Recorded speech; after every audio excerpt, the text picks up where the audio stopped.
It's time for the Chill Zone, brought to you by our favorite beer, Coors Light. Get Coors Light delivered straight to your door. Can you toss Visit me one? CoorsLight.com/GWN. Celebrate responsibly. Can you toss me one? No. Let's see. Let's see here.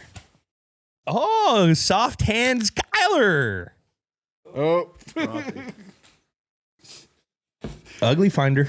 Need a new computer. Computer is done. I need one anyway. All right, we're going to start with some voicemails. Okay, Let's do some voicemails. Hey, what's up, Gangs with Names? This is Robert from Hollister, California. I listen to the show every commute I work in the Bay Area from Hayward. I work for Pepsi, and you guys always, keep me entertained on my commutes. I listen to you guys on the road. I watch your guys' YouTube videos. My question for Julian is, I'm always in the Redwood City area working. Where do you recommend I go to eat? I like Mexican food. I like American. So if you can recommend something for me, I'd really appreciate it. You guys rule. You guys keep it up. Thank you. What's up, Robert? From Hollister. I know Hollister very well. I used to play him in Pop Warner. And then also, what's up, Rocky? It's right by Gilroy, and that's where you used to take your dirt bikes, Hollister. It's a commute. It's a commute, especially with that traffic. So we appreciate you listening to our show during that commute. Mexican food in Redwood City, easy. If you want a burrito, I'm a Chavez Meat Market guy. Not the one off Fifth Avenue. What is the other? The one right by off of Whipple. There's a perpendicular street. Don't go to the Fifth Avenue. Fifth Avenue one's fine. It does its justice. But it's not the original Chavez Meat Market. Dad's been going there since he was like 8. We've been going to that place forever. They used to have a place called La Azteca, and this lady used to own it. She was kind of a pretty lady, I remember, as a kid. And she knew my dad because my dad's been going to these Mexican restaurants since he was like a fucking kid. And so I remember they don't have La Azteca. But if you want some street tacos, LG's, Taco El Gurense. Taco El Gurense.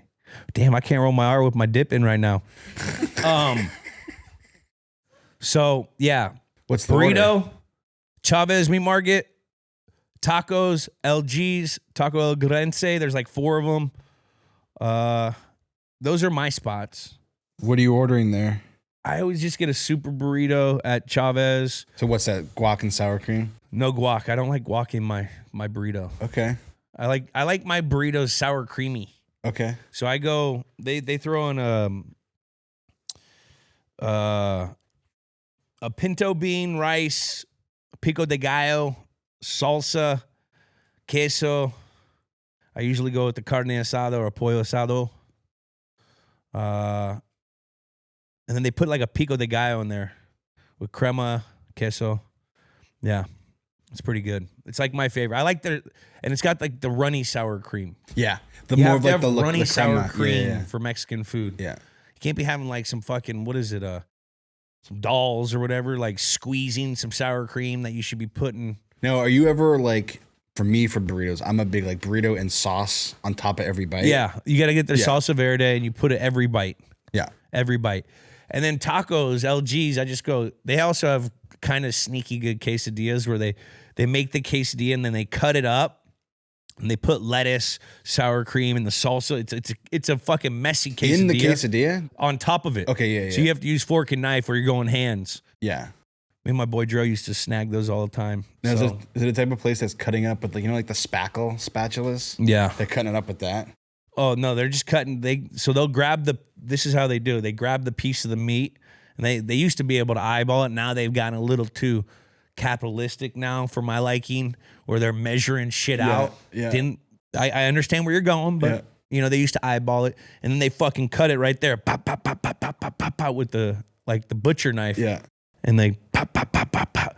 And they get it, and they put it on your burrito, and they roll it nice and tight. They used to steam the tortilla. Now they've changed it. Or now they have like a presser. Okay. But I'm a Chavez Meat Market, LG's for tacos. Did you take us? I think you took us there when we were there years ago. Was it good? Yeah, I remember it being really good. And you'd be like, it's kind of like kind of like a convenience store type of vibe. Yes. Yeah. It's a Mexican market. So good. Great. And they also have really good.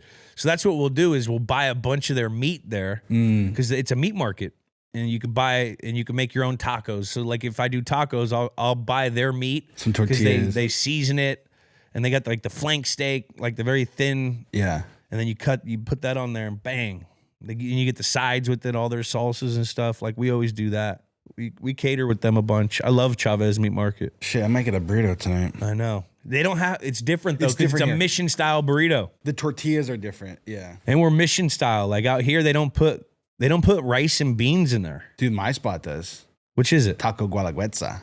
I don't want to blow it up, but on Vine and Melrose in the Pavilion's parking lot. Oh, and what they do. Wait, is it? Wait, I took you to that place. Yeah, but you keep on. Those are all the same. Those Maybe are all the to same. your palate. Because there's no. Well, I'm just telling you. Like I've been to the one right down the road. Mine's better than yours. I agree with that. Mine's better than yours. That yeah, because we're in the West Side. West Side, the like there's pop-up the places Brothers one on the West Side. That one's okay. It's the Mine's same still better thing. than that one. But when I go to those ones, so what we're talking about in like parking lots or on the side of streets in LA, you'll have people at 5 o'clock that they just bring their freaking flat top and they make their own tacos and burritos and shit.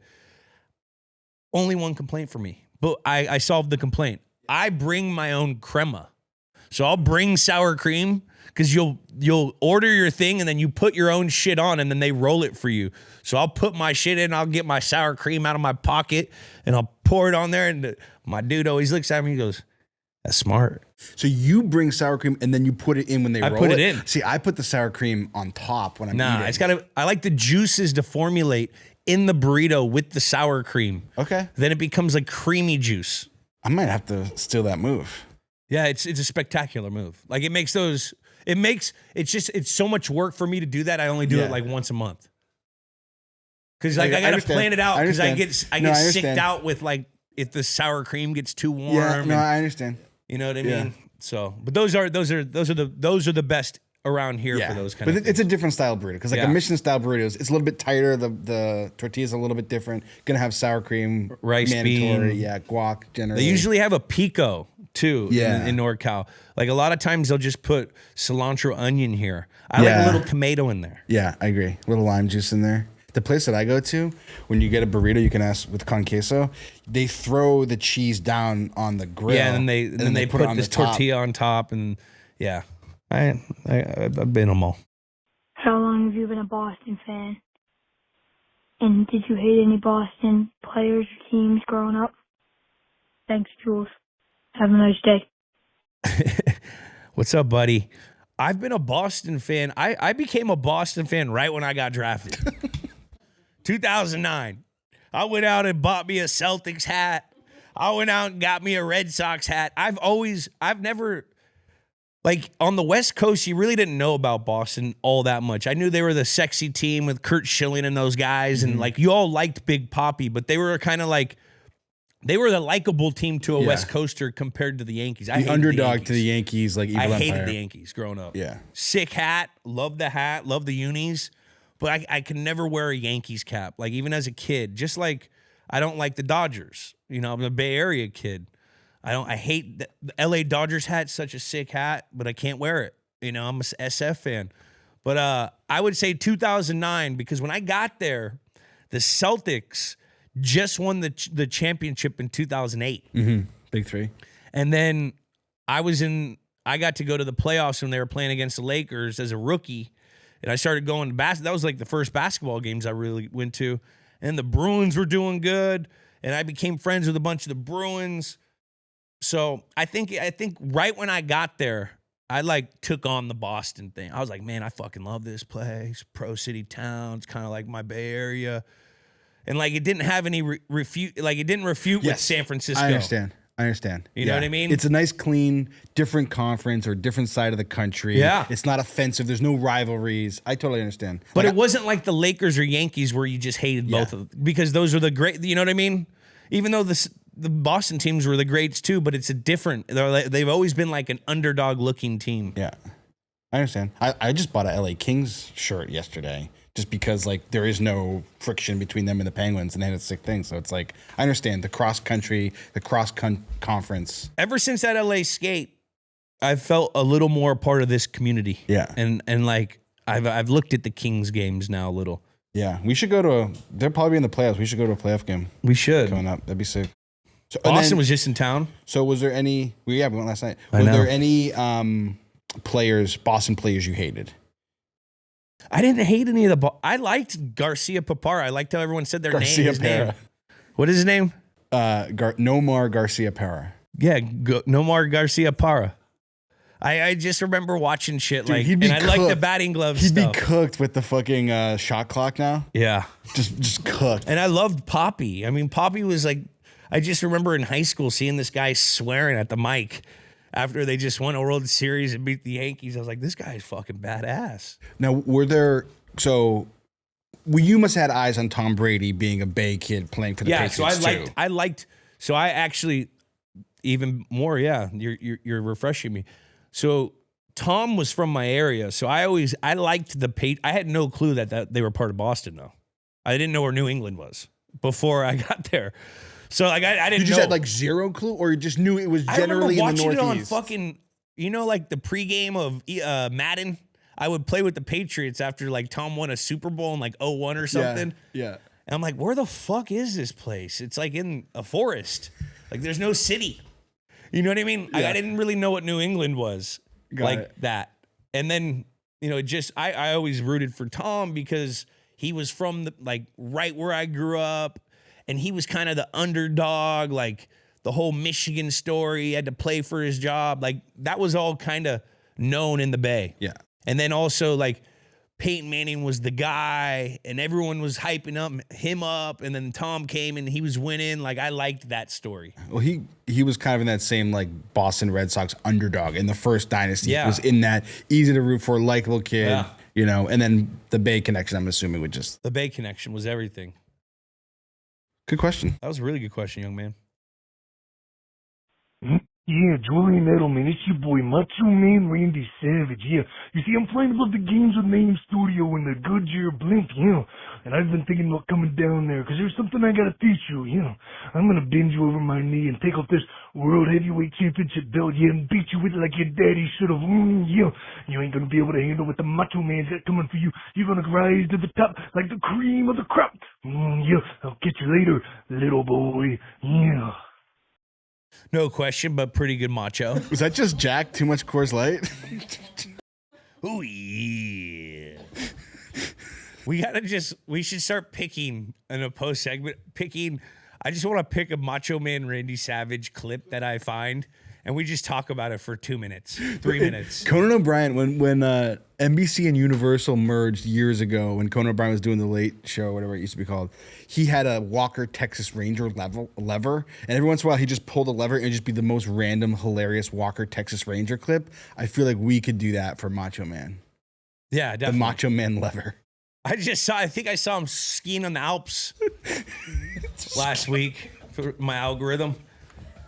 It's because you were just skiing. I was skiing, skiing a lot. So I see Macho Man. Oh yeah, I'm about to show this Macho Mountain who the Macho Man is. Oh yeah, right there. Awesome. I'll tell you later, but there's a guest coming on that's doing a very deep cut WWE match coming up because he's a wrestler adjacent. We just got invited to the AEW event in Long Beach in a couple of weeks. Ooh, AEW. MLW, sorry. MLW. Considering I was only a WWF guy, and I just had to get to WWE. Anyone who did the WCW, I mean, I loved Goldberg, but he was the only one from WCW. And there was a couple of the other off-brand ones. Okay, I'm just telling you, I'm a one-brand guy. I'm a one-brand guy.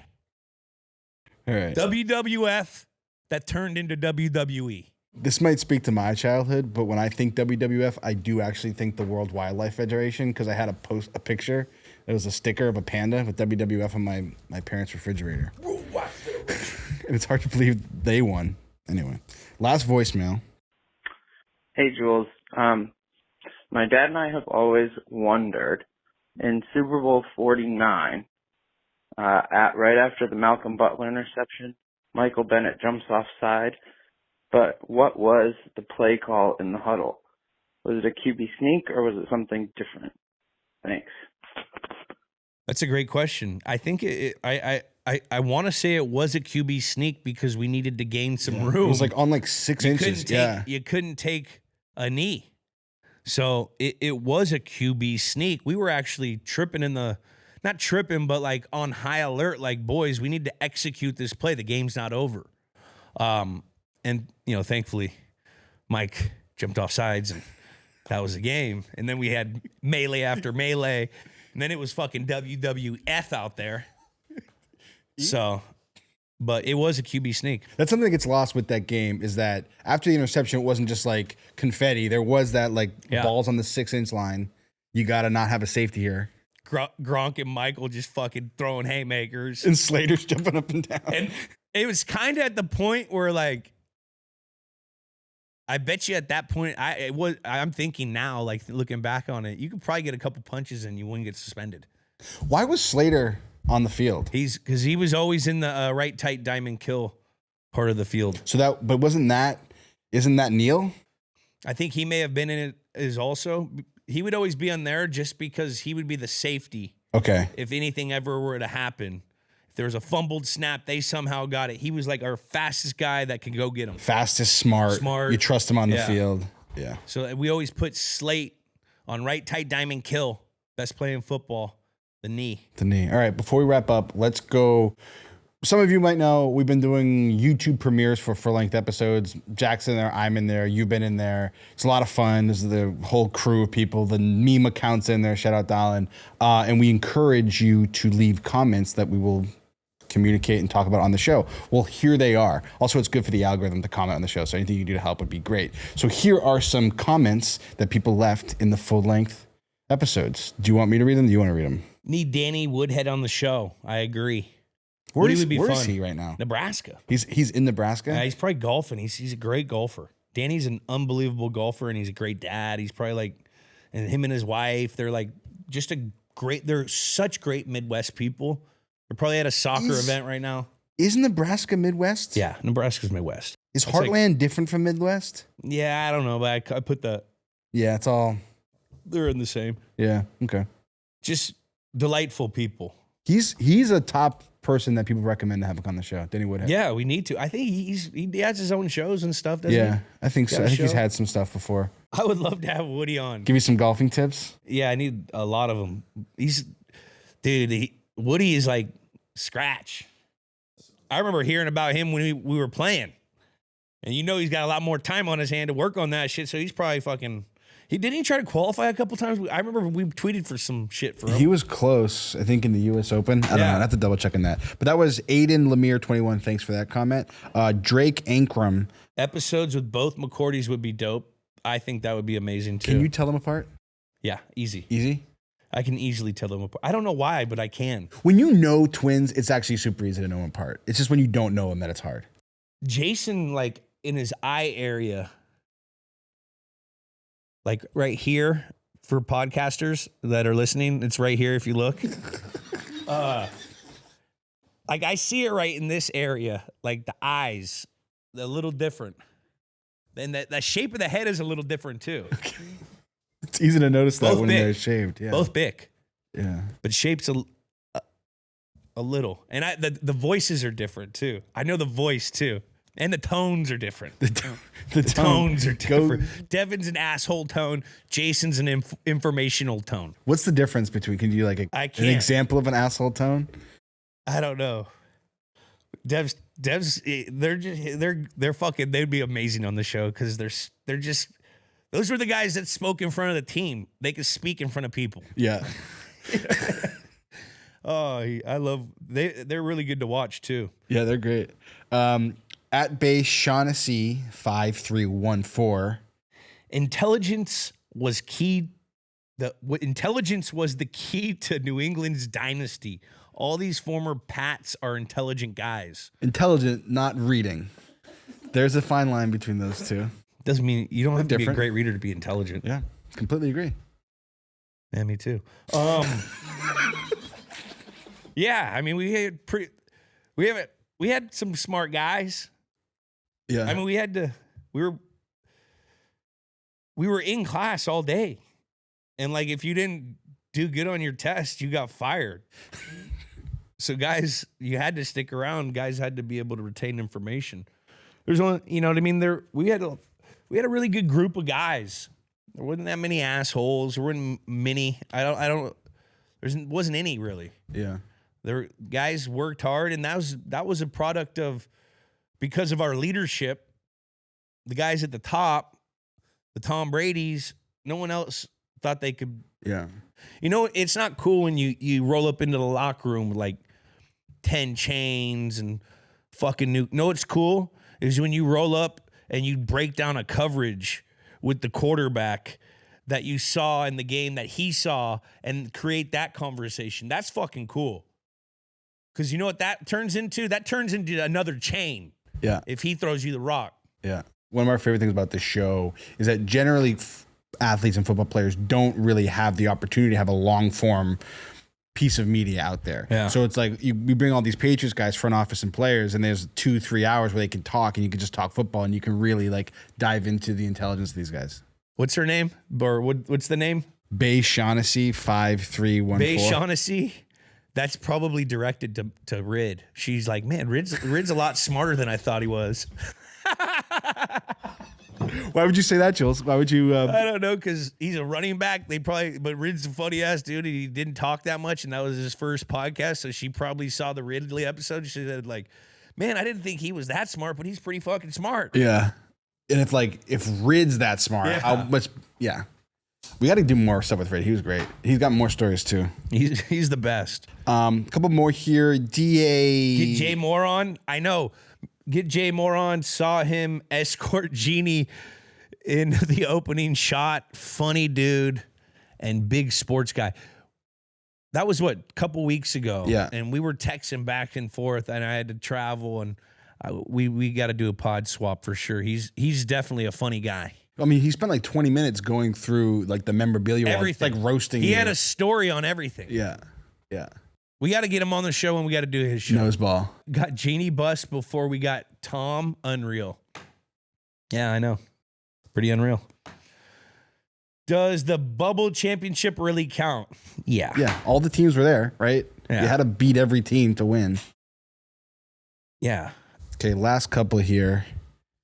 World's most hated 3,000. Congrats on 500,000. Cheers to 500,000 more. We have 500,000 subscribers on YouTube. Let's fucking go. Thank you, guys. That's all you guys. Hell yeah. World's most hated 3,000. Thanks for fucking. See, I would never hate you for bringing that up. Why do you think the name is World's Most Hated? Is that like. I don't know. I don't have enough life force to speculate. Yeah, I like him. I like him a lot. He's not hated. 3,000. Bissonette has joined Burr, O'Shea, Jackson Jr., Matt Light, and Michael Keegan K as one of my favorite. Michael Key. Keegan Michael K.